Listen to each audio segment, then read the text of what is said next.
This week, a final vote on the War Powers Act is expected on Capitol Hill after the Senate advances a resolution blocking Trump from using the military against Venezuela unless authorized by Congress. President Trump hitting back, calling the War Powers Act itself unconstitutional and warning it only makes America less safe. GOP Senator Dave McCormick and U.S. Army combat veteran Dave McCormick sits on the Senate Foreign Relations Committee. Joining us now, Senator, good morning. Thank you for taking time. Talk to us about what's going to happen with this vote.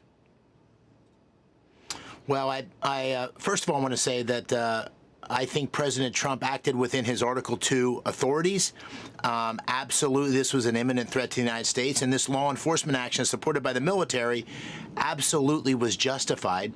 And as a guy that served in the military, but also is seeing this fentanyl pouring into our country, drugs pouring into our country, killing Americans, I'm really glad that the President took the decisive action that he's taken.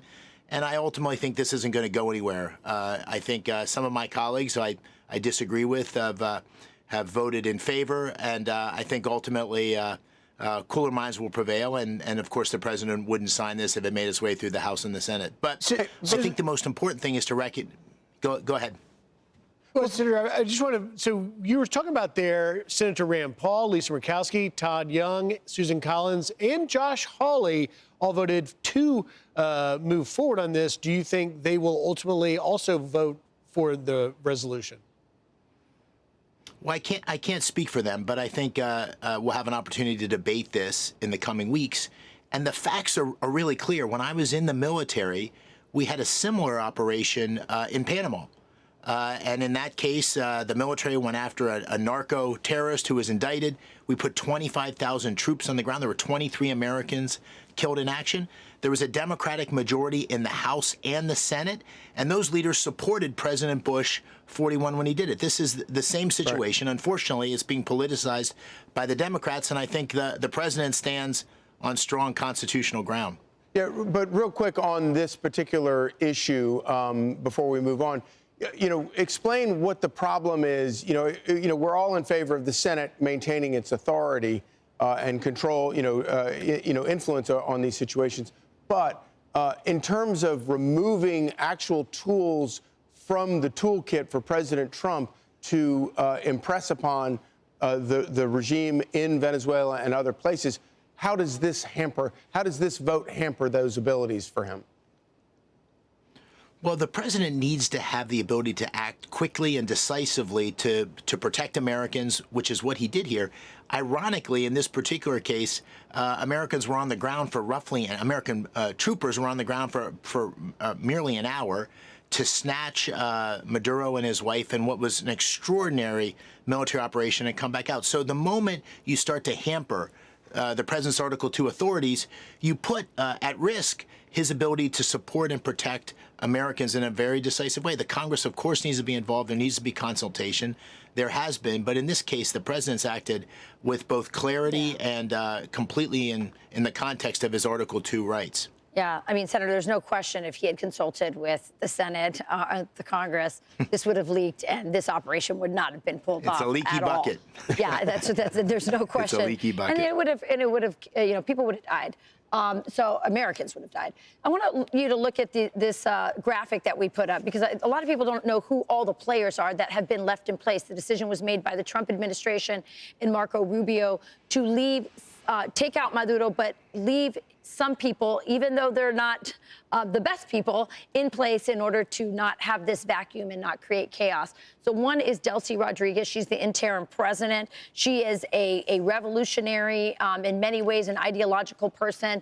Her father was a big lefty who was they say martyred. He was killed, but he had kidnapped an American executive in Venezuela. She's a hardcore lefty, and her brother, Jorge Rodriguez. So those two are aligned. Then you have Diosdado. Oh, by the way, can I mention this too? Delcy Rodriguez wore a $1,000 dress for her swearing in. It's just a typical socialist.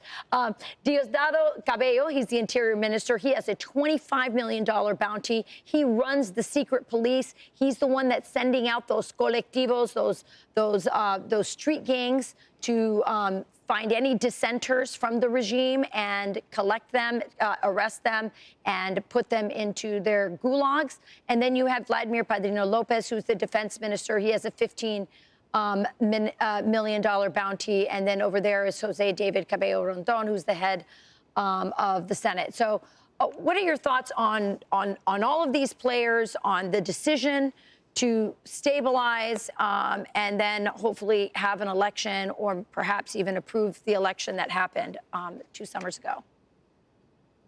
Yeah, well, we're now moving into phase 2. Phase 1 was an extraordinary military operation to snatch Maduro, which was, as I said, completely justified.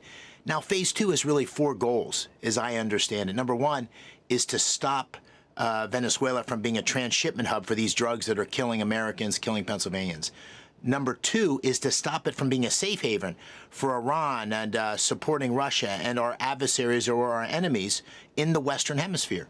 Third is to unlock the oil industry. This is an enormous natural resource, almost 20% of oil reserves around the world. It only has about 1% production.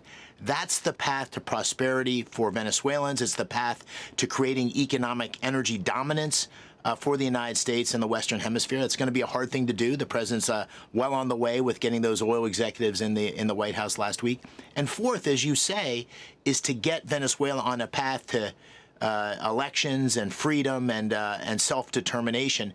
That's going to take a while. And the United States has enormous leverage with the leaders you mentioned and other leaders because of the military prowess it's demonstrated, but also because it controls the economic engine, which is oil.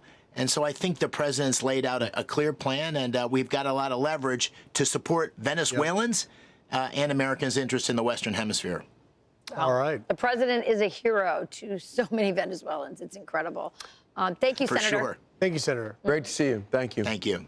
I'm Steve Ducey. I'm Brian Kilmeade. And I'm Ainsley Earhart. And click here to subscribe to the Fox News YouTube page to catch our hottest interviews and most compelling analysis.